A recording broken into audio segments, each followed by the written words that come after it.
Chers compatriotes d'ici et de la diaspora, hôtes étrangers qui vivent parmi nous, messieurs et madame les journalistes ici présents, vous êtes conscients, nous en sommes sûrs, de la grande crise que traverse le monde depuis des décennies. Une crise ayant des incidences exponentielles sur la famille, les valeurs, les croyances et le bien-être de tout un chacun. Cette crise que les décideurs mondialistes tentent de solutionner par des réformes conjoncturelles et des politiques circonstancielles a été le plus souvent sous-diagnostiquée. Elle a des racines idéologiques et des fondements philosophiques. Le Sénégal, une province dans ce monde faussement globalisé et inéquitablement intégré, ne fait pas exception à cette crise qui devait interroger les arcanes de nos modes de gouvernance et le système néolibéral qui abreuve les institutions internationales et par ricochet nos politiques publiques. Nous ne vous apprendrons pas l'aboutissement de cette crise. Aujourd'hui, nul ne disconviendra avec nous que le Sénégal de nos illustres anciens est en agonie devant tellement de contre-valeurs, de la montée de l'égoïsme, d'une insécurité grandissante et de la défiance de leaders conscients, responsables et propres tant dans la sphère politique que religieuse. Un autre Sénégalais prend forme et menace même tout cet héritage culturel et religieux qui constituait jadis le socle de notre unité.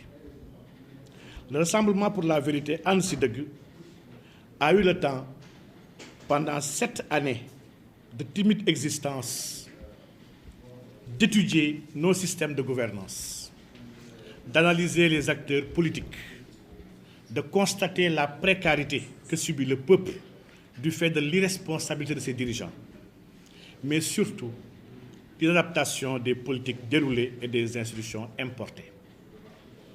Depuis 1960, année de nos farces d'indépendance, les gouvernants de ce pays ont tenté le socialisme, du dirigisme aveugle, du planisme éclairé, sans significativement changer la situation du Sénégalais. Ils ont, sous couvert d'un faux coup d'État en 1962, migré du régime parlementaire vers un présidentialisme absolu, consacrant un homme comme l'alpha et l'oméga de la République. Cette opération n'a généré, à y voir de plus près, que des abus et une détérioration de notre système de valeurs de par le haut. Ils ont annoncé un soppir cosmétique, érigeant le libéralisme comme une panacée. Ils ont juste accéléré la décadence de notre société et accentué l'impunité et l'enrichissement illicite des dirigeants. En 2022, c'est une lapalissade de dire que ce pays va mal, que la justice est sous ordre, que notre système de gouvernance n'est pas conforme à nos réalités et que le bien public est très souvent détourné, spolié ou aliéné. Il est devenu certain pour les personnes avisées que nous serons sous peu des étrangers chez nous. Dans ce tableau sombre et cette situation plus que chaotique que traverse le monde entier et particulièrement notre pays, il existe une alternative inexplorée et une solution encore inexploitée: l'islam. Dans ce pays où l'islam est présent depuis le 9e siècle, fort de ses 95% de musulmans et 100% de croyants, comment pourrons-nous espérer une construction saine, solide et gagnante en ignorant ce dernier? Le colon avait une vision claire de l'islam. Il ne fallait ni accepter l'entrée d'ouvrages traitant de la gouvernance, de la politique et de modèles islamiques d'administration, mais aussi mettre hors d'état d'action les leaders musulmans. Pour le colon, l'islam ne devait pas être aux commandes et des techniques sévères de confinement ont été élaborées suite aux travaux de Marty. L'étude sur l'islam maure en 1916, étude sur l'islam au Sénégal en 1917, l'islam en Guinée en 1921, études sur l'islam en Côte d'Ivoire en 1922, études sur l'islam au Dahomey en 1926. Pour ne citer que cela, les héritiers du colon ont constitutionnellement parachevé cette vision islamophobe en condamnant dans la fausse charte l'établissement de partis islamiques et chrétiens. Mais comprenez que c'était l'islam la cible. Sans cette discrimination manifeste, contraire à l'esprit de liberté et d'auto-administration des révolutionnaires, le Sénégal aurait pu, depuis les années 60, bénéficier d'un mix idéologique pour construire son modèle propre, inspiré des valeurs tchèdo, du christianisme, de l'islam, de l'Occident et de toute vision salutaire pouvant nous aider dans nos buts et objectifs. La confusion entre moyens et buts a toujours été fatale chez les néocolonisés. Même les jouisseurs citent la révolution de 1776, instaurant l'almamier au Fouta, pour magnifier la bonne gouvernance et le système de reddition des comptes, sans toutefois avoir l'honnêteté de préciser que l'islam était le fondement de cette révolution. La révolution Torodo, qui précéda de 13 années celle de la France, inscrite dans notre constitution, a été lancée par des érudits musulmans désireux de refonder un système malade existant sur la base de l'enseignement de notre noble prophète Mohammed sallallahu alayhi wa sallam. Très souvent, des diplômés invoquent à tort la laïcité pour expliquer cette exclusion. Une exclusion de la majorité dans la gouvernance de ce pays. Rappelons qu'il y a des laïcités, 7 au total, avec des sens différents, comme l'a montré Jean Bobéro. Pour notre part, cette laïcité marquant une étape de l'histoire française et de sa guerre contre le pouvoir de l'Église ne devait même pas figurer sur notre Constitution. Il nous faudra une charte de nous, une charte pour nous, une charte par nous, comme un fondement pour envisager la construction de notre pays. Le paradoxe du nègre, qui veut toujours faire plus que son mentor, est frappant à bien des égards. En Europe, des partis chrétiens existent et dans beaucoup de pays, ils arrivent à conquérir le pouvoir. Les partis démocrates chrétiens témoignent de la conscience européenne que la gouvernance ne saurait être détachée de l'histoire et de ses traditions.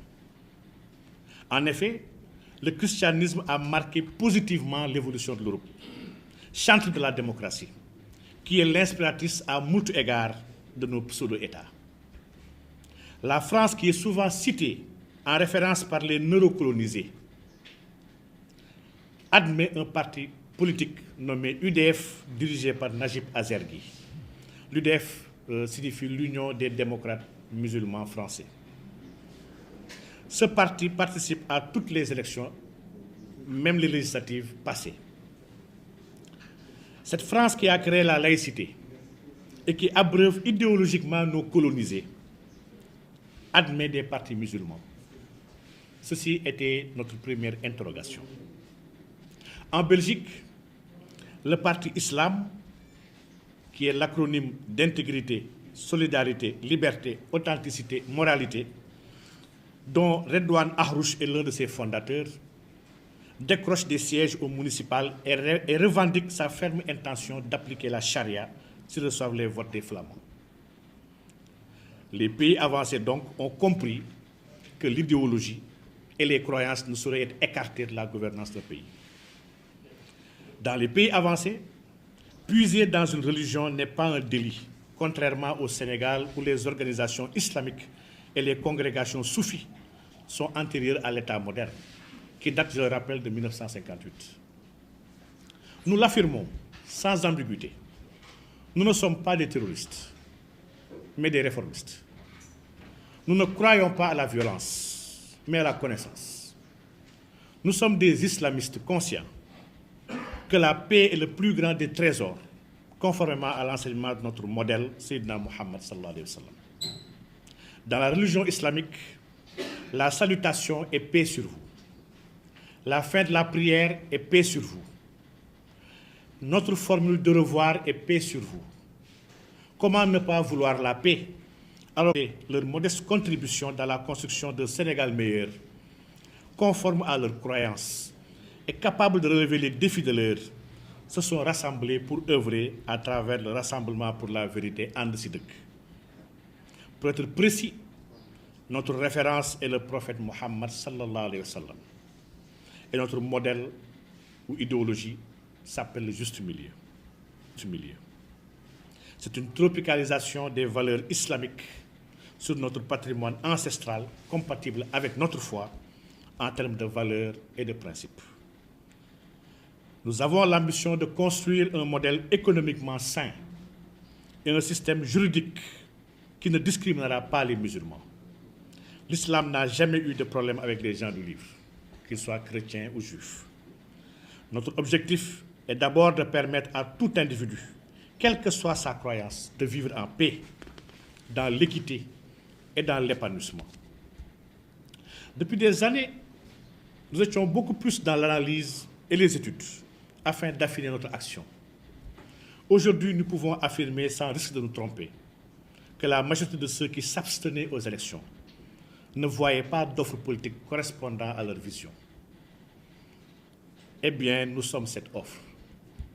Nous sommes cette offre tant attendue, surtout dans le monde rural, foncièrement attachée aux valeurs traditionnelles, religieuses.